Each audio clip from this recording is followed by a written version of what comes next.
টাকাইকে হাত পেতে টাকা নেওয়ার সময় মনে ছিল না যে সব কাজ সবার জন্য নয়? স্যার আপনি তো আমার কোনো কথাই শুনতে চাইছেন না। কি শুনবো হ্যাঁ? একটা ছোট্ট কাজ দিয়েছিলাম, ছোট্ট কাজ, যে কোল্ড ড্রিঙ্ক এর গ্লাসের মধ্যে মদটা মিশিয়ে দেবে, সেটাও করতে পারোনি। কিন্তু যখন টাকা নিচ্ছিলে তখন তো বেশ গুনে গুনে নিচ্ছিলে। আমি কি করবো স্যার? আমি তো সব গ্লাসে কোল্ড ড্রিঙ্ক আর একটা গ্লাসে কোল্ড ড্রিঙ্কের সাথে মদ মিশিয়ে শালিনী দিদিরা যে ঘরে পার্টি করছিল সেই ঘরের দিকে যাচ্ছিলাম। কিন্তু করিডোর দিয়ে যাওয়ার সময় কে যেন আমার পেছন থেকে মুখটা চেপে ধরলো। তারপর আর আমার কিছু স্যার মনে নেই, কি যে হলো আমি অজ্ঞান হয়ে গেছিলাম স্যার। হ্যাঁ, অজ্ঞানই থাকতে পারতে, অজ্ঞানই থাকতে এখানে এলে কেন? আমার চোখের সামনে আসলে কেন? Get out, get out, just get out. যাচ্ছি স্যার। এই শোনো,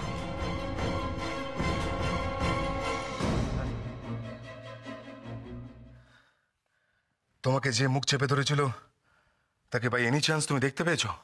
না স্যার, আমি কিছু দেখতে পাইনি, আমি তো স্যার অজ্ঞান হয়ে গেছিলাম। Go and get lost! Get lost!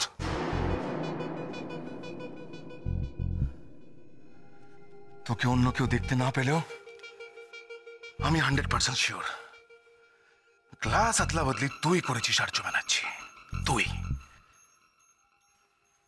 কিন্তু তুই একাডেমির ভিতরে কি করে এলি? एकेडमी गेटे तो सिक्योरिटी चलो, इसका मतलब है पीछे के रास्ते से आया है तू। किंतु तू ही तो পিছনের গেট দিয়ে ঢোকাচ্ছিল না? এনি তো আমাকে কত বড় বড় জ্ঞান দিয়েছিস। আমি নাকি পিছন থেকে ছুরি মারি, দম থাকলে সামনাসামনি লড়, আর এই কাজটা তুই করে ফেললি। তার মানে দিয়াকে জেতাবার জন্য তুই তোর এথিক্স, তোর গেম প্ল্যান সব পাল্টে ফেলেছিস। বাহ বাহ, গুড।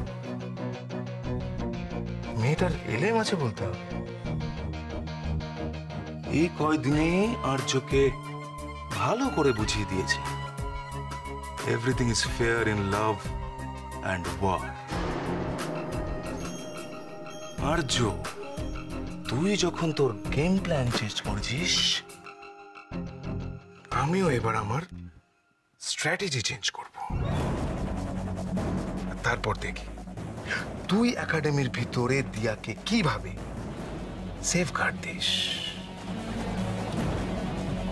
দিয়ার সমস্ত উইক পয়েন্টগুলোকে খুঁজে বার করে সেগুলোকে দিয়েই দিয়ার ব্যাডমিন্টন ক্যারিয়ার ফিনিশ করে